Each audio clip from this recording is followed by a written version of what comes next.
अस्सलाम वालेकुम, welcome two options फिजियोडोज। आज हम डिस्कस करेंगे proprioceptive neuromuscular facilitation stretching techniques.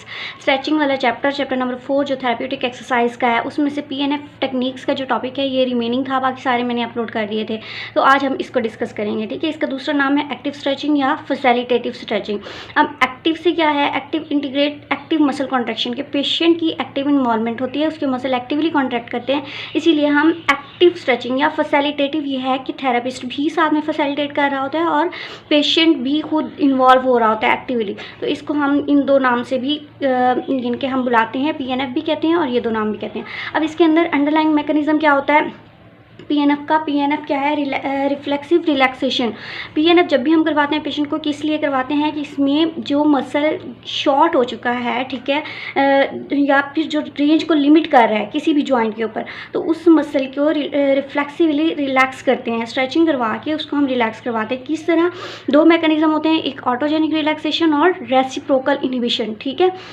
PNF को समझने के लिए इन दो टर्म्स का कॉन्सेप्ट होना आपको बहुत ज़रूरी है। ऑटोजेनिक रिलैक्सेशन और रेसिप्रोकल इनहिबिशन मैं ऑलरेडी बता चुकी हूँ डिटेल में, वो एक वीडियो है जिसका लिंक मैं आपको सेंड कर दूँगी, इसमें डिस्क्रिप्शन में दे दूँगी, ठीक है। उसके अलावा यहाँ पे सिर्फ मैं इतना बता दूँ कि ऑटोजेनिक, ऑटो का क्या मतलब है कि जिस मसल को कॉन्ट्रैक्ट करवा रहे हैं उसी मसल में अगर रिलैक्सेशन होती है तो उसको हम कहेंगे ऑटोजेनिक रिलैक्सेशन। और रेसिप्रोकल इनहिबिशन के लिए इतना याद रखें कि जो मसल कॉन्ट्रैक्ट कर रहा है उसके ऑपोजिट मसल रिलैक्स हो रहा होगा, ठीक है। इसमें जो है ऑटोजेनिक में GTOs, गोल्जी टेंडन आपने सुने होंगे, GTOs जो हमारे टेंडन के अंदर रिसेप्टर्स पड़े होते हैं, ठीक है, ये एक्टिवेट हो जाते हैं और ये क्या करवाते हैं, ऑटोजेनिक सेम मसल में रिलैक्सेशन करवा देते हैं। रेसिप्रोकल इनहिबिशन, जो मसल कॉन्ट्रैक्ट हो रहा है उसके ऑपोजिट मसल जाके रिलैक्स हो रहा है और ये हमारे पास स्ट्रेच रिफ्लेक्स के एक्टिवेट होने की वजह से, ठीक है। जब भी स्ट्रेच रिफ्लेक्स एक्टिवेट हो जाता है तो ये स्टार्ट हो जाता है, ठीक है। इसको आपने याद कर लेना, ये दो टर्म जो है ना बड़ी इंपॉर्टेंट है और इस साल जो है PPSC में भी इसका क्वेश्चन आया था। ऑटोजेनिक रिलैक्सेशन रेसिप्रोकल इनहिबिशन में से एक MCQs आया था, ठीक है। तो आगे चलते हैं टाइप ऑफ पीएनएफ स्ट्रेचिंग के ऊपर, जो कि बड़ी इंपॉर्टेंट है और जिसको हमने डिटेल में डिस्कस करना है। एक है होल्ड रिलैक्स और कॉन्ट्रैक्ट रिलैक्स, ठीक है। दूसरी टाइप है एगोनिस्ट कॉन्ट्रैक्शन और तीसरी टाइप है hold relax with agonist contraction mechanism, ठीक है। तो ये तीन हमारे पास बेसिकली पीएनएफ की स्ट्रेचिंग की टाइप्स हैं। इनको वन बाय वन हम डिस्कस करेंगे कि क्या है। होल्ड रिलैक्स एगोनिस्ट कॉन्ट्रैक्ट और hold relax with agonist contract, बिल्कुल नेम से ही जाहिर है। इसमें क्या करेंगे कि जिस मसल पे भी जो रेंज लिमिटिंग मसल है उसको हम आइसोमेट्रिकली कॉन्ट्रैक्ट करवाते हैं, सेम पोजीशन को होल्ड करवाते हैं और फिर खुद ही मसल रिलैक्स हो जाता है, ठीक है। एगोनिस्ट कॉन्ट्रैक्ट में एक मसल हमारे पास एगोनिस्ट होगा, दूसरा एंटागोनिस्ट होगा, ठीक है। एगोनिस्ट को हम कॉन्ट्रैक्ट कराएंगे और एंटागोनिस्ट जो है हमारा वो रेंज लिमिटिंग मसल होगा जो रिलैक्स होगा, ठीक है। डिटेल में मैं बताती हूँ अभी आपको। Hold relax with agonist contract क्या है कि ये दोनों का कॉम्बिनेशन है कि होल्ड भी करवा रहे हैं हम उसको, रिलैक्स करवा के फिर हम एगोनिस्ट को कॉन्ट्रैक्ट करवा रहे हैं, ठीक है। बुक से देख लेते हैं एक दफ़ा। तो हमारे पास ये वाली जो बुक है थेरेप्यूटिक एक्सरसाइज की, इसी में से मैं ये चैप्टर करवा रही हूँ। यहाँ पे हम करते हैं, होप सो आपको नज़र आ रहा होगा अच्छे से। Hold relax and contract relax, ठीक है। जैसे कि मैंने पहले भी आपको बताया था कि हमारे पास जो पीएनएफ का मैकेनिज्म है, पीएनएफ के पीछे वो क्या है, ऑटोजेनिक इनहिबिशन या ऑटोजेनिक रिलैक्सेशन, यहाँ पे लिखना था। ऑटोजेनिक रिलैक्सेशन का मैकेनिज्म है जो कि गोल्जी टेंडन के एक्टिवेट होने की वजह से होता है। अब इसमें होता क्या है, सबसे पहले इसमें होल्ड रिलैक्स में करना क्या है, ये एक रेंज लिमिटिंग मसल होगा। कौन सा मसल, जो मसल जो है वो शॉर्ट हुआ है जिसकी वजह से हमारी रेंज पूरी नहीं हो रही, ठीक है, उसको हम पहले लेंथन करेंगे। कितना लेंथन करेंगे, जितना हो सकता है मसल, उसको उस रेंज तक लेके जाएंगे। फिर हम क्या करेंगे, the patient then perform a pre stretch and range isometric contraction about 5 second, ठीक है। हम 5 सेकेंड के लिए एंड रेंज तक लेके जाते हैं प्री स्ट्रेच लेवल पे। यहाँ पे ये एग्जांपल है पैक्ट मसल्स की, ठीक है।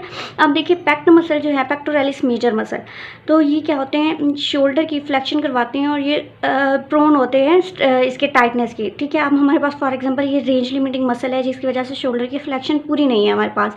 तो हम क्या करते हैं, सबसे पहले इसको ये वाली पोजीशन बना के हम उसको यहाँ पे बाजू को बाहर की तरफ लेके आएंगे जितनी उसकी मूवमेंट होती है, ठीक है, पॉसिबल है।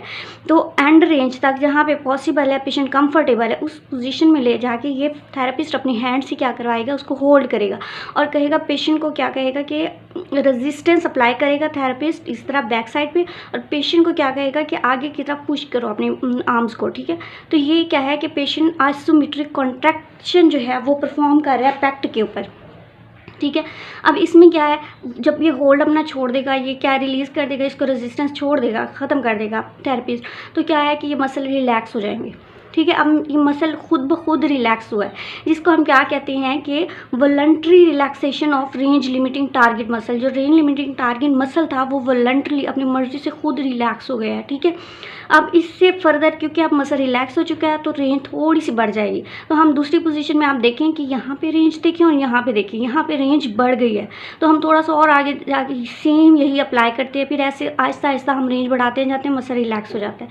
ये था हमारे पास होल्ड रिलैक्स कॉन्ट्रैक्ट रिलैक्स, ठीक है। एग्जाम्पल आपने यही याद रख लेनी है, पेक्टोरालिस मेजर मसल बायलैटरली, ठीक है। देन सेकंड हमारे पास आता है, ये सारा बहुत डिटेल से आपको पढ़ने की ज़रूरत नहीं है, आप इतना कर लें आपके लिए बहुत एग्जाम्स के लिए। अच्छा, अब हम नेक्स्ट पढ़ते हैं एगोनिस्ट कॉन्ट्रैक्शन के बारे में। अच्छा, एगोनिस्ट कॉन्ट्रैक्शन में जो हमारे पास मैकेनिज्म है वो है रेसिप्रोकल इनहिबिशन का। रेसिप्रोकल इनहिबिशन के लिए मैंने कहा था ये बात याद रखनी है कि जो मसल कॉन्ट्रैक्ट कर रहा है उसके ऑपोजिट मसल रिलैक्स हो रहा है, ठीक है। तो हमारे पास जो कॉन्ट्रैक्ट करता है मसल उसको हम क्या बोलते हैं, उसको हम प्राइम मूवर्स बोलते होते हैं, उसको हम कहते हैं कि एगोनिस्ट है, ठीक है। कौन सा मसल जो कॉन्ट्रैक्ट करेगा, तो यहाँ पे ये टर्म यूज़ कर रहे हैं एगोनिस्ट कॉन्ट्रैक्शन में। एगोनिस्ट वो मसल है, muscle opposite the range limiting target muscle, ठीक है। जो मसल रेंज को लिमिट कर रहा है, जो रेंज पूरी नहीं होने दे रहा, उसके ऑपोजिट मसल, ठीक है। एंटागोनिस्ट वो मसल होगा जो रेंज लिमिटिंग मसल है। यहाँ पे आपको कंफ्यूज होने की ज़रूरत नहीं है, ठीक है। फॉर एग्जांपल यहाँ पे मैं कहती हूँ कि हिप जॉइंट है, ठीक है।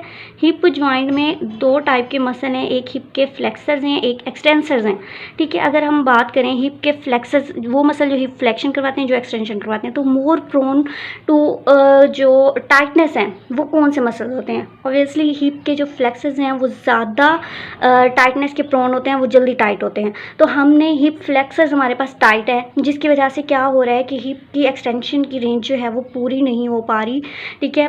तो हम क्या करवाएंगे इसमें, हम रेंज लिमिटिंग मसल हमारे हिप फ्लेक्सर्स हो गए। हिप फ्लेक्सर्स हमारे पास एंटागोनिस्ट है, ठीक है। इसको हमने कॉन्ट्रैक्ट नहीं करवाना, हमने किसको कॉन्ट्रैक्ट करवाना है, जिसके ऑपोजिट मसल है। अब हिप फ्लेक्शन के फ्लेक्सर्स के ऑपोजिट मसल कौन से हैं, एक्सटेंसर्स। जैसे हमारे पास ग्लूटियस मैक्सिमस है, ठीक है। तो एक्सटेंसर मसल को हम कॉन्ट्रैक्ट करवाएंगे। अब एक्सटेंसर को कॉन्ट्रैक्ट कैसे करवाते हैं, एक्सटेंसर कॉन्ट्रैक्ट करेगा जब भी प्रोन लाइन में लेग लिफ्ट होगी, ठीक है। ये एक पोजीशन है हमारे पास, ये देखिए यहाँ पे तो वैसे थेरेपिस्ट करवा रहा है ना, एक एक्सरसाइज करवा रहा है, तो ये सेम ये प्रोन लाइन वाली पोजीशन होती है। पेशेंट को कहते हैं अपनी लेग ऊपर उठाओ, लिफ्ट करो। जब ये लिफ्ट करेगा तो ये जो इसका ग्लूटियस मैक्सिमस मसल है, ठीक है, हिप का एक्सटेंसर है, ये क्या होगा, ये कॉन्ट्रैक्ट करेगा क्योंकि ये हमारे पास एगोनिस्ट है। एंटागोनिस्ट इसके ऑपोजिट मसल कौन से हैं, हिप के फ्लेक्सर। तो फ्लेक्सस क्या करेंगे, फ्लेक्सस हमारे पास रिलैक्स हो जाएंगे। किस तरह रिलैक्स हो जाएंगे, क्योंकि इसमें रेसिप्रोकल इनहिबिशन आएगी, ठीक है। ये तब भी एक हमें पता है एक मसल कॉन्ट्रैक्ट करता है तो उसका ऑपोजिट मसल जो है वो रिलैक्स होता है हमेशा। तो इसमें आप हिप फ्लेक्सस की एग्जाम्पल पुट कर सकते हैं एगोनिस्ट कॉन्ट्रैक्शन में। होप सो आपको समझ आ गई होगी। नेक्स्ट हमारे पास है hold relax with agonist contraction, ठीक है। पिछली दोनों जो हमने पढ़ी थी, एक होल्ड रिलैक्स वाली, एक एगोनिस्ट कॉन्ट्रैक्ट, इन दोनों को कंबाइन कर देंगे, ठीक है। इनके कॉम्बिनेशन को कहते हैं। इसमें जो हमारे पास एग्जाम्पल है वो है stretch to stretch knee flexors, ठीक है। ये मैं आपको पिक्चर से दिखा के बताती हूँ कि किस तरह से हमने देखना है। इसमें दोनों टेक्निक्स अप्लाई होंगी। पहले हम होल्ड करवा के रिलैक्स करवाएंगे, फिर हम एगोनिस्ट को कॉन्ट्रैक्ट करवा देंगे। किस तरह से, यहाँ पे ये देखें ये डायग्राम। अब फॉर एग्जांपल हमारे पास ये नी जॉइंट है, नी के फ्लेक्सस जो है हैमस्ट्रिंग है, एक्सटेंसर कौन से हैं, क्वाड्रिसेप्स हैं। अब ज़्यादा प्रोन जो है टाइटनेस के वो कौन से होते हैं, हैमस्ट्रिंग्स होते हैं, हैम्स, ठीक है। अब हमने क्या कराना है, हमने रेंज लेके जानी है, SLR करवानी है, स्ट्रेट लेग रेजिंग, जहाँ तक पेशेंट कंफर्टेबल है, ठीक है, वो ले गया।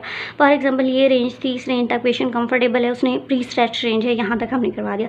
अब हम इसको क्या करेंगे, होल्ड करेंगे, पेशेंट को कहेंगे कि कॉन्ट्रैक्ट करे अपने मसल्स को, अपने किन मसल्स को, हैमस्ट्रिंग को। जब ये डाउनवर्ड पुश करेगा अपने फीट को, तो ये क्या होगा, अपने फुट को नीचे की तरफ डाउनवर्ड पुश करने पे इसको क्या होगा कि ये जो है आइसोमेट्रिकली कॉन्ट्रैक्ट करेंगे कौन से हैम्स मसल, ठीक है। फिर हम इसको रिलैक्स करवा देंगे, पेशेंट को कहेंगे वॉलंटरी रिलैक्स करें, अपने मसल को छोड़ दे जो फोर्स वो लगा रहा था, ठीक है।